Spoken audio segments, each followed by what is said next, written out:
Friends அனைவருக்கும் வணக்கம். நான் உங்கள் பாண்டியன். நம்ம சேனலில் தொடர்ச்சியாக அரசியல் ரீதியான வீடியோக்கள் இப்போ போட்டுட்ருக்கோம். நீண்ட நாளைக்கு அப்புறம் இப்போ தான் கொஞ்சம் கொஞ்சமாக வியூஸ் நகர்ந்து போய்கிட்டு இருக்கு. கொஞ்சம் மகிழ்ச்சியாகவே இருக்குது. ரெண்டாவது, நம்மளுடைய சேனலும் மானிட்டைஸ் ஆக போகுது. அநேகமாக இன்னொரு 2-3 நாள் ஆகிடும் அப்படிங்கிற மாதிரியான ஒரு சூழல் இருக்குது. அந்த மகிழ்ச்சியான செய்தியோட நாம் இன்றைக்கி ஒரு முக்கியமான செய்தியை பார்க்க போகிறோம். அது என்ன அப்படின்னாக்கா, பொதுவாகவே இந்த செய்தியை பற்றி பேசினாலே அது ஒரு பிரச்சனைக்குரிய விஷயமாக மாறும். இருந்தாலும் நாம் பேசி தான் ஆகணும் அப்படிங்கிற ஒரு சூழலில் இருக்கோம். ஏன்னாக்கா இன்றைக்கு நம்மை ஆண்டு கொண்டிருக்கக்கூடிய அரசு என்பது ஒரு மதவாத அரசாக இருக்குது. அதாவது நான் மத்தியில் சொல்கிறேன், மாநிலத்தில் அப்படி அல்ல. மத்தியில் நம்மளை ஆண்டு கொண்டு இருப்பது ஒரு மதவாத சக்தி நம்மளை ஆண்டு கொண்டு இருக்கிறது. அதை ஒட்டி அவர்களுடைய சகாக்கள், அவர்கள் கட்சியைச் சேர்ந்தவர்கள், ஆர்எஸ்எஸ் அமைப்பைச் சேர்ந்தவர்கள், இவர்களெல்லாம் இன்றைக்கி மக்கள் மத்தியில் பக்தியை பற்றி பேசி அவர்கள் எதை பேச வேண்டுமோ அதை பேச விடாமல் தடுக்கக்கூடிய வேலைகளை அவர்கள் செய்து கொண்டு இருக்கிறார்கள். ஆகையினால தான் நாமளும் இன்றைக்கி இந்த மதம் சார்ந்த ஒரு விஷயத்தை பேச வேண்டிய தேவையை அவர்கள் ஏற்படுத்தியிருக்கிறார்கள்.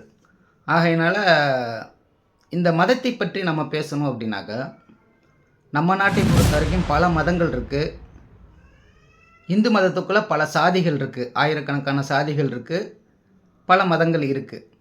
இந்த மதங்களை பொறுத்த வரைக்கும் கார்ல் மார்க்ஸ் ஒரு செய்தியை சொல்லியிருக்காரு. என்ன சொல்லியிருக்காரு அப்படின்னாக்கா, மதம் என்பது ஒரு அபினை போன்றது அப்படின்னு சொல்லியிருக்காரு. அபின் என்பது தான் ஒரு 1800 வாக்கில் இருந்த போதைப் பொருட்களிலேயே மிகவும் அதிக போதை தரக்கூடிய ஒரு பொருள் எது அப்படின்னாக்க அபின் அப்படிங்கிற ஒரு சூழல் அன்னைக்கு இருந்துச்சு. அதனால் அவர் எழுதும்போது இப்படி எழுதியிருக்காரு, மதம் என்பது ஒரு அபினை போன்றது. இப்போ நம்ம சாராயம் குடிக்கிறவங்க, கஞ்சா குடிக்கிறவங்க, இல்லை மற்ற போதைப் பொருட்களை பயன்படுத்தி தன்னை எப்பொழுதுமே போதையில் வைத்து கொள்ளக்கூடியவர்களை பற்றியெல்லாம் நமக்கு தெரியும். நம்ம அவர்களை பார்த்து என்ன சொல்லுவோம்னா, அவங்கெல்லாம் போதையில் இருக்காங்கப்பா, போதைக்கு அடிமை ஆயிட்டாங்க அப்படின்லாம் நம்ம சொல்லுவோம்ல. ஆனால் அவர் என்ன சொல்கிறாரு அப்படின்னா, மதம் என்பதும் ஒரு போதைப் பொருள் தான். உலகத்தில் இருக்கக்கூடிய ஒட்டுமொத்த மக்களையும் இந்த மதம் என்னும் போதையில் ஆழ்த்தி இருக்கிறார்கள். அவர்கள் அதை தாண்டி சிந்திக்க விடாமல் தடுக்கக்கூடியது தான் மதத்தினுடைய முக்கியமான வேலை. அதாவது மாற்றத்தை நோக்கி சிந்திக்கக்கூடாது அப்படிங்கிறதுக்காகத்தான் இந்த மதத்தை உருவாக்கி இந்த மதத்தின் மூலமாக மக்களை கட்டி போட்டு வச்சுருக்கிறாங்க என்பதை அவர் சொல்கிறார். அதற்கு பல உதாரணங்களை நாம் பார்க்க முடியும்.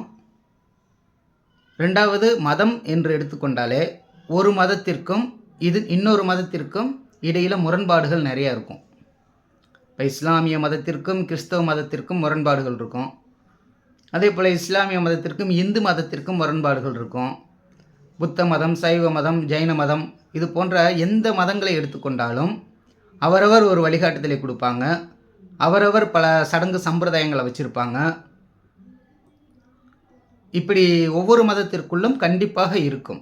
ஏன் அப்படின்னாக்க, மனிதன் காட்டுமிராண்டிகளாக நாடோடிகளாக வாழ்ந்த காலகட்டத்தில் ஒரு இடத்தில் தங்கி வாழக்கூடிய ஒரு சூழல் ஏற்படும் பொழுது அவர்களுக்கு ஒரு வழிகாட்டியாக அவர்களுடைய முன்னோர்கள் இருந்திருப்பாங்க.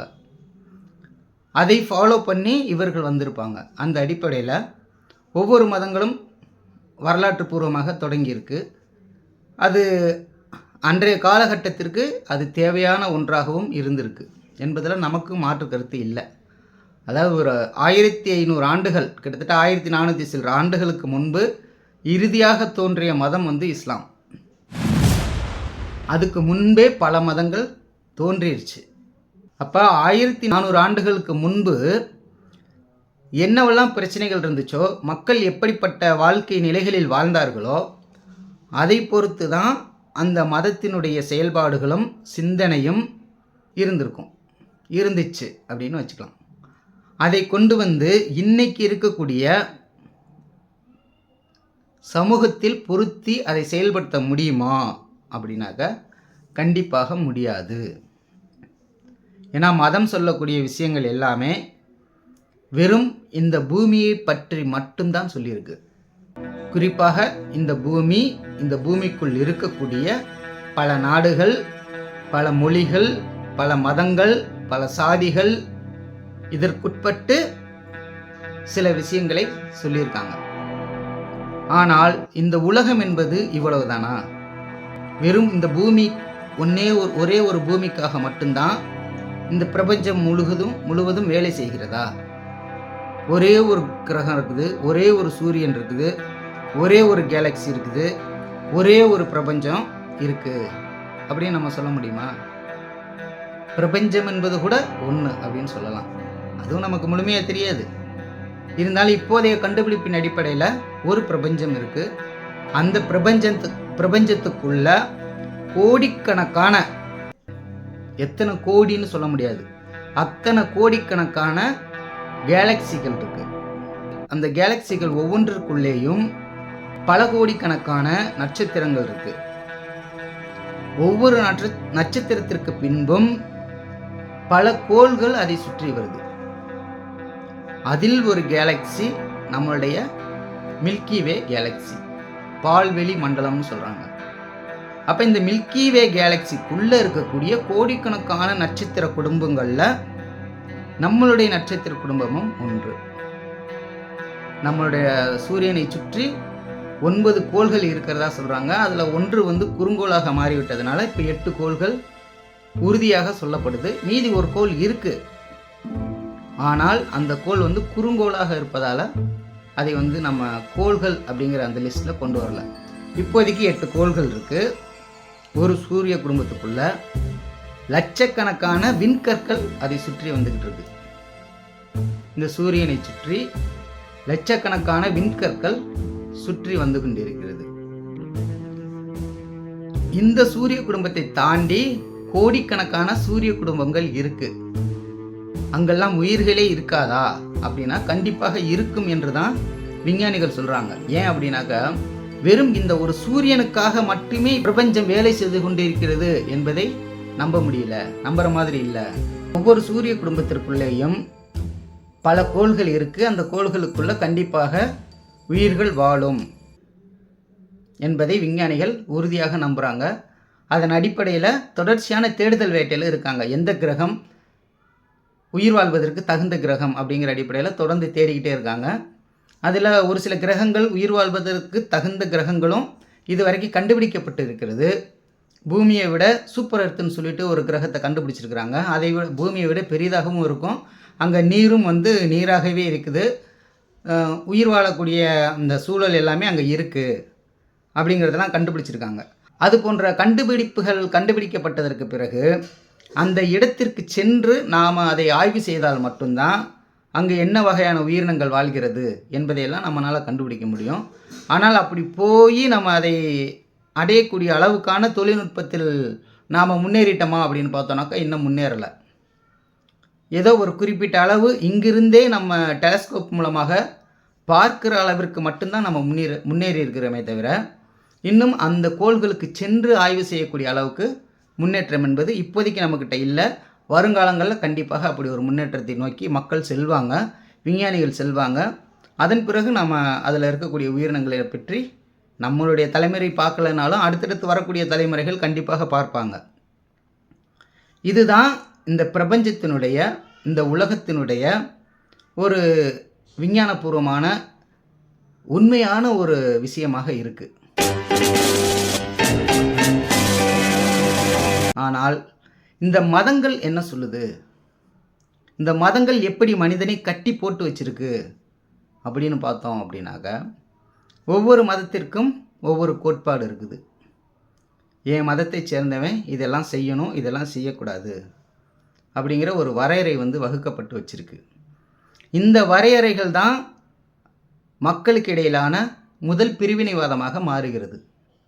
இப்போ இஸ்லாமிய மக்கள், கிறிஸ்தவ மக்கள், இந்து மக்கள் அப்படின்னு எடுத்துக்கிட்டோம் அப்படின்னாக்கா நம்ம இந்தியாவை பொறுத்த வரைக்கும் நம்ம பேசுவோம். நம்ம நாட்டில் பெரும்பான்மையாக இருக்கக்கூடியது இந்த 3 மதத்தை சேர்ந்த மக்கள் தான் இருக்கிறாங்க. இந்த 3 மதத்தை சேர்ந்த மக்களுக்குள்ளும் ஒற்றுமையாக இருக்காங்க. எது வரைக்கும் ஒற்றுமையாக இருப்பாங்க அப்படின்னாக்கா இந்த மதம் சார்ந்து விவாதம் வராத வரைக்கும் தான் ஒற்றுமையாக இருப்பாங்க. ஒருவேளை விவாதம் வந்துவிட்டது என்றால் கண்டிப்பாக அவர்களுக்குள்ள ஒரு ஒற்றுமை இருக்காது. என்ன காரணம்னா, ஒரு மதத்திற்கு இன்னொரு மதம் எதிரான கொள்கைகளை கோட்பாடுகளை கொண்டதாகத்தான் இருக்குது. அந்த அடிப்படையில் தான் இன்றைக்கி இருக்கக்கூடிய மத்திய அரசாங்கம் இஸ்லாமியர்களுக்கும் கிறிஸ்தவர்களுக்கும் எதிராக இந்துக்களை தூண்டிவிடக்கூடிய வேலைகளை செய்கிறாங்க. இந்துக்களை எப்படி அவங்க சொல்லி தன் பக்கம் இழுக்கிறாங்க அப்படிங்கிறத நம்ம முக்கியமாக கவனித்து பார்த்தோம் அப்படின்னாக்க, இப்போ இந்துக்களை பொறுத்த வரைக்கும் இஸ்லாமியர்கள் என்ன உணவு கொடுத்தாலும் சாப்பிடுவாங்க, கிறிஸ்தவர்கள் என்ன உணவு கொடுத்தாலும் சாப்பிடுவாங்க. ஆனால் இந்துக்கள் கொடுக்கக்கூடிய, குறிப்பாக கோவில்களில் கொடுக்கக்கூடிய பிரசாதங்கள் அல்லது கெடாவட்டி சோறு போடுறது, இந்த மாதிரியான விஷயங்களில் அவர்கள் பங்கெடுத்து கொள்வார்களா அப்படின்னு பார்த்தோம்னா பங்கெடுத்துக்க மாட்டாங்க. ஏன் அப்படின்னா, அவர்கள் மதத்தில் சொல்லப்பட்டிருக்கு, இது போன்ற உருவ வழிபாடு கொண்டவர்களிடத்திலிருந்து எதையும் வாங்கி நாம் பயன்படுத்தக்கூடாது, அதாவது நாம் சாப்பிடக்கூடாது. ஏக இறைவன் ஒருவனே, அவன் என்ன சொல்லியிருக்கானோ அதைத்தான் நம்ம முழுமையாக அமல்படுத்த வேண்டுமே தவிர நம்ம இஷ்டத்துக்கு எதுவும் செய்யக்கூடாது. இந்தந்த உணவுகளை தான் நம்ம சாப்பிடணும், இதெல்லாம் சாப்பிடக்கூடாது அப்படிங்கிற ஏகப்பட்ட வரையறைகள் வச்சுருக்கிறாங்க. இந்த வரையறைகளே என்ன செஞ்சிருது அப்படின்னாக்க, ஒவ்வொரு மனிதனையும் இன்னொரு மனிதனையும் பிரிக்கக்கூடிய வேலைகளை இயற்கையாகவே அது செஞ்சிருது. அதை பயன்படுத்தி இவர்கள் பார்த்தீங்களா, நீங்கள் கொடுத்தா எதுவும் சாப்பிட மாட்டேங்கிறாங்க, அவங்கள்ட்ட மட்டும் நீங்கள் வாங்கி சாப்பிட்றீங்க, அப்போ உங்களை அவர்கள் அந்நியர்களாக நினைக்கிறாங்க, அவர்களுடைய நீங்கள் கீழானவர்களாக உங்களை நினைக்கிறாங்க அப்படிங்கிற மாதிரியெல்லாம் மக்கள்கிட்ட பிரெயின் வாஷ் பண்ணி தான் இந்துக்களுக்கான கட்சி நாங்கள் தான், இந்துக்களை பாதுகாக்கக்கூடியது நாங்கள் தான், அதனால் நீங்கள் எல்லோரும் எங்கள் பின்னாடி தான் நிற்கணும் அப்படிங்கிற ஒரு வலையை விரித்து பொய் பிரச்சாரத்தை செய்து மக்களை தன் பக்கம் கொண்டு வரக்கூடிய வேலைகளை பிஜேபி, ஆர்எஸ்எஸ் போன்ற அமைப்புகள் செய்கிறாங்க. அதுக்கு எதிராக வேறு வழி இல்லாமல் என்ன செய்கிறாங்க அப்படின்னாக்க, இப்போ இஸ்லாமியர்கள் எல்லாருமே அங்கங்கு சிதறி கிடக்கக்கூடிய இஸ்லாமியர்கள் எல்லாமே ஒன்று சேர வேண்டிய கட்டாயத்தை அவர்கள் ஏற்படுத்துகிறாங்க. ஒன்று. அடுத்து கிறிஸ்தவர்கள், அவர்களும் தனித்தனியாக இருக்கக்கூடிய கிறிஸ்தவர்களை எல்லாத்தையும் ஒருங்கிணைத்து அவர்களும் ஒரு கூட்டமைப்பாக ஒருங்கிணைந்து நிற்க வேண்டிய தேவையை ஏற்படுத்துகிறாங்க. ஏன் அப்படின்னாக்க, ஒருவேளை குஜராத்து போல் தமிழகத்திலும் அப்படி ஒரு சூழல் வந்துவிட்டால், மணிப்பூரை போல தமிழகத்திலும் ஒரு சூழல் வந்துவிட்டால், காஷ்மீரை போல தமிழகத்திலும் ஒரு சூழல் வந்துவிட்டால், அவர்களை எதிர்கொள்வதற்கு நாமும் பலமாக இருக்க வேண்டும். அப்படி இருக்க தவறிட்டோம் அப்படின்னாக்க கண்டிப்பாக நம்மை அவர்கள் அழித்து விடுவார்கள். நாம் அடிமைகளாக வாழக்கூடிய, இரண்டாம் தர குடிமக்களாக வாழக்கூடிய சூழலை உருவாக்கி விடுவார்கள். ஆகையினால் நாம் ஒருங்கிணையணும் என்கின்ற அடிப்படையில் அந்த மதங்கள் ஒருங்கிணைகிறாங்க. ஆனால் ஒரு கம்யூனிஸ்ட் கட்சியினுடைய சித்தாந்தம், காரல் மார்க்ஸ் என்ன சொல்கிறாரு அப்படின்னாக்க, இந்த மதங்கள் எல்லாமே மக்களை முட்டாளாக்குவதோடு அவர்களை ஒரு போதையில் வைத்து கொண்டிருப்பதற்காக உருவாக்கப்பட்ட ஒரு கட்டமைப்பு தான் மதங்கள் எல்லாமே. ஆகையினால் ஒரு கம்யூனிஸ்ட் என்று சொல்லக்கூடிய நபர், பொது உடைமை சித்தாந்தத்தை ஏற்றுக்கொண்ட ஒரு நபர் எந்த ஒரு மதத்தையும் ஆதரிக்கக்கூடாது. எல்லா மதமும் நமக்கு எதிரிகளே, ஆனால் மக்கள் எதிரிகள் கிடையாது. உடனே எல்லா மதத்தில் இருக்கக்கூடிய மக்கள் எதிரிகளா அப்படிங்கிற மாதிரி போயிடக்கூடாது. மக்கள் எப்போவுமே நம்மளுடைய சொத்துக்கள், அவர்கள்தான் இந்த நாட்டில் அனைத்தையும் படைத்தவர்கள். மக்களுடைய உழைப்பினால் மட்டும்தான் இந்த உலகத்தில் இருக்கக்கூடிய அனைத்து பொருள்களும் உற்பத்தி செய்யப்பட்டது. மக்களுடைய உழைப்பு இல்லை என்றால் ஒரு பொருளும் இங்கு மிஞ்சாது, எதுவும் இல்லை. வெறும் காடு, மலைகள், மண், மேடுகள், தண்ணி இதோடு அப்படியே இருக்கும். மற்ற உயிரினங்களைப் போல நம்மளும் ஒரு உயிரினமாக இயற்கையோடு சார்ந்து நம்ம வாழ்ந்துக்கிட்டு இருப்போம். ஆனால் இவ்வளவு டெக்னாலஜி வளர்ச்சிக்கு எது காரணம் அப்படின்னாக்க, மனிதனுடைய உழைப்பு தான் காரணம். அப்போ இந்த உழைப்பிலிருந்து தான் இந்த உலகம் உருவாகி இருக்கிறது. அப்போ மக்கள் அனைவரும் நம்மளுடைய சொத்துக்கள், பாதுகாக்கப்பட வேண்டிய சொத்துக்கள். அவர்களுக்கு தேவையான விஷயங்களை செய்து கொடுக்க வேண்டிய பொறுப்பும் கடமையும் ஒவ்வொரு அரசுக்கும் உண்டு. அதுவும் குறிப்பாக கம்யூனிஸ்ட் கட்சியின் கீழ் இயங்கக்கூடிய ஒரு அரசுக்கு உண்டு. அவர்கள்தான் எஜமானர்கள், மக்கள்தான் எஜமானர்கள். அவர்களுடைய வேலையாட்கள் தான் அதிகாரிகளும் அரசு ஊழியர்களுமாக இருக்க வேண்டுமே தவிர எஜமானர்களாக நாம் இருக்கக்கூடாது என்பதை கார்ல் மார்க்ஸ் அவர்கள் சொல்கிறாங்க. இப்போ இதை ஏன் நம்ம இப்போ பேச வேண்டியது இருக்குது அப்படின்னாக்க, இப்போ லைவில் போயிட்டு இருக்கக்கூடிய விஷயம் என்னன்னாக்கா, ஐயப்பன் கோயிலில் பெண்கள் போகலாமா கூடாதா? ஐயப்பனுக்கு எதிராக இசைவாணி அவர்கள் ஒரு பாடலை பாடிட்டாங்க. எப்போ ஒரு 5 வருஷத்துக்கு முன்னாடி பாடிட்டாங்க. அதுக்கு எதிராக இன்றைக்கி பிஜேபி ஆர்எஸ்எஸ்லேருந்து ஒரு பாடலை போட்டு அந்த பாடல் ஐயப்ப பக்தர்கள் வெளியிட்டது போல உலகுக்கு காட்டிக்கொண்டு அதை வைரலாக்கி கொண்டு இருக்கிறாங்க. இப்போ நம்ம ஐயப்பனோ அல்லது முருகனோ சிவனோ அல்லது அல்லாவோ இயேசு கிறிஸ்துவோ யாராக வேண்டுமானாலும் இருக்கட்டும், நம்மளுடைய கண்ணோட்டம் என்ன அப்படின்னாக்க, அனைத்து மதங்களும் மக்களுக்கு இடையில் பிரிவினையை ஏற்படுத்தக்கூடிய ஒன்று என்பதால் நாம் அதை அங்கீகரிப்பதில்லை. சாதி கடந்து, மதம் கடந்து, மொழி கடந்து, இனம் கடந்து உழைக்கும் வர்க்கம் என்கின்ற எண்ணம் வரும் பொழுது மட்டும்தான் இவை அனைத்தையும் கடந்து கடவுளை மறந்து மனிதனை நினைக்க முடியும். உண்மையான மனித பலம் என்ன? மனிதன் எப்படி தோன்றினான்? எப்படி வளர்ந்து வந்தான்? என்னென்ன சமூகங்களை அவன் சந்தித்திருக்கிறான்? இப்போ நாம் இருக்கக்கூடிய சமூக கட்டமைப்பு என்ன? இதன் பிறகு நாம் எதை நோக்கி போகப் போகிறோம் என்பதை எல்லாத்தையும் கார்ல் மார்க்ஸ் அவர்கள், எங்கெல்ஸ், லெனின், மாவோ போன்றவர்கள் தொடர்ச்சியாக ஆய்வு செய்து மக்களுக்கு கொடுத்துருக்காங்க. ஆனால் மக்கள் மத்தியில் அது போய் சேரலைங்கிறது தான் இப்போ பிரச்சனை. ஒரு சில கருத்துக்கள் போய் சேர்ந்துருக்கு. ஆனால் ஒட்டுமொத்தமாக மக்களுடைய பிரச்சனையை தீர்க்கக்கூடிய மாற்றம் என்பதை பற்றி மக்கள் இன்னும் பேச தொடங்கலை. ஒரு சில இடங்களில் மட்டும் பேசுகிறாங்க. ஒரு சில குறிப்பிட்ட சதவீத மக்களுக்கு மட்டும் இந்த விஷயங்கள் தெரிஞ்சிருக்கே தவிர, கம்யூனிஸ்டுகள் என்று சொல்லக்கூடிய பல கட்சிகளுக்குமே கூட இந்த மாற்றத்தை பற்றியோ அல்லது மாவோ, லெனின், மார்க்ஸ் போன்றவர்கள் என்ன சொல்லியிருக்கிறாங்க, நாம் என்ன செய்து கொண்டிருக்கிறோம் என்பதை பற்றியெல்லாம் அவர்களுக்கு தெரியறதில்ல. பேரில் கம்யூனிஸ்ட் கட்சின்னு வச்சுக்குவாங்க. நான் ஒரு பொது உடைமை சிந்தனை கொண்டவன் அப்படின்னு சொல்லிக்கிடுவாங்க, கட்சி வச்சுக்குவாங்க. ஆனால் அந்த கட்சியை வைத்துக்கொண்டு இவர்களுடைய செயல்பாடு முழுக்க யாருக்காக இருக்கும் அப்படின்னாக்க, ஆளும் வர்க்கத்திற்கான செயல்பாடுகளைத்தான் அவர்கள் வெளிப்படுத்துவாங்க. அதை தாண்டி அவர்கள் சிந்திக்கவும் மாட்டாங்க, மற்றவர்களை சிந்திக்கவும் விட மாட்டாங்க. ஆனால் மக்கள் பிரச்சனை ஒவ்வொன்றா எடுத்து செய்வாங்க. அவர்களால் முடிந்த அளவுக்கு அதில் வெற்றியும் அடைவாங்க, சில விஷயங்களில் தோல்வியும் அடைவாங்க. அதன் மூலமாக மக்களுடைய நம்பிக்கையை பெறுவாங்க. நம்பிக்கையை பெற்று ஒரு குறைந்தபட்ச வாக்கு சதவீதத்தை வைத்துக்கொள்வார்கள். இது மட்டும்தான் அவர்களால் செய்ய முடிந்த ஒரு விஷயமே தவிர, மற்றபடி மார்க்ஸ், எங்கெல்ஸ் சொன்ன விஷயங்களை இந்தியாவில் இருக்கக்கூடிய பெரும்பாலான கம்யூனிஸ்ட் கட்சிகள் கடைபிடிப்பது கிடையாது.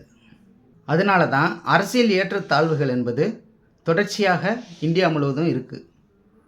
100 வருடங்களுக்கு பிறகும், அதாவது கம்யூனிஸ்ட் கட்சி தொடங்கி 100 ஆண்டுகள் முடிந்த பிறகும் இன்னும் ஒரு புரட்சிகரமான மாற்றம் இந்தியாவில் எந்த மூல முடக்கலையும் வரல. 1947-48 வாக்கில் ஒரு சின்ன தொடக்கம் இருந்துச்சு, தெலுங்கானா பகுதிகளில் இருந்துச்சு. ஆனால் அதையும் இருக்கக்கூடிய ஆளும் வர்க்கம் ஒன்றிணைந்து அடக்கி ஒடுக்கிடுச்சு. அதனால் அப்படிப்பட்ட ஒரு மாற்றத்திற்கான சிந்தனையை நோக்கி மக்கள் இன்னும் முன் வரலை. அவர்கள் வராமல் இருப்பதற்கு முக்கியமான மூல காரணமே என்ன அப்படின்னாக்க, இந்த மதம்தான். இந்த மதங்கள் இருக்கும் வரை, இந்த மதத்தை மக்கள் நம்பும் வரை அவர்கள் மாற்று சிந்தனை என்பதை சிந்திக்க மாட்டாங்க. இன்றைக்கி மக்களுக்கு எவ்வளவோ பிரச்சனைகள் இருக்குது. ஒரு குறிப்பிட்ட சதவீதத்தினர் போராடினால்தான் நமக்கு வாழ்க்கை என்பதை புரிந்து கொண்டவர்கள் இருக்காங்க. ஆனால் பெரும்பான்மை மக்கள் என்ன செய்கிறாங்க அப்படின்னாக்கா, தன்னுடைய பிரச்சனைகள் அனைத்தையுமே கடவுள் தலையில் போட்டுட்டு நம்ம பாட்டுக்கு போகிற வழியில் போவோம், நடக்கிறது நடக்கட்டும் என்கின்ற அடிப்படையில் தான் மக்கள் வாழ்க்கையை நகர்த்தி கொண்டிருக்கிறார்கள். ஆனால் பிரச்சனை தீர்ந்துருச்சா? கடவுளிடம் சொல்வதால் பிரச்சனை தீர்ந்துருச்சா? அல்லது குறைந்தபட்ச அடையாள போராட்டங்கள் நடத்துவதால் பிரச்சனை தீர்ந்துருச்சா அப்படின்னாக்க எதுவும் தீரலை. இல்லை முற்போக்கு பேசக்கூடிய அரசியல்வாதிகளால் ஏதாவது ஒரு மாற்றத்தை கொண்டு வர முடிந்திருக்கா இது வரைக்கும் அப்படின்னா கொண்டு வர முடியலை. என்ன காரணம்னா அவர்களுக்கே தெரியலை. தன்னை ஒரு அறிவு ஜீவி என்று சொல்லக்கூடிய நபர்களுக்கே இந்த சமூகத்தில் எதை செய்தால் மக்களுடைய பிரச்சனைகளை தீர்க்க முடியும் என்பது அவர்களுக்கும் தெரியலை. ஆனால் மார்க்ஸ் தெளிவாக எல்லாத்தையும் சொல்லிட்டு போயிருக்கிறார். ஒவ்வொரு பிரச்சனைக்குள்ளேயும் போய் அந்த பிரச்சனைகளை ஆணி வேரிலிருந்து ஆய்வு செய்து அதற்கான தீர்வு என்ன என்பதை அவர் சொல்லியிருக்கிறாரு.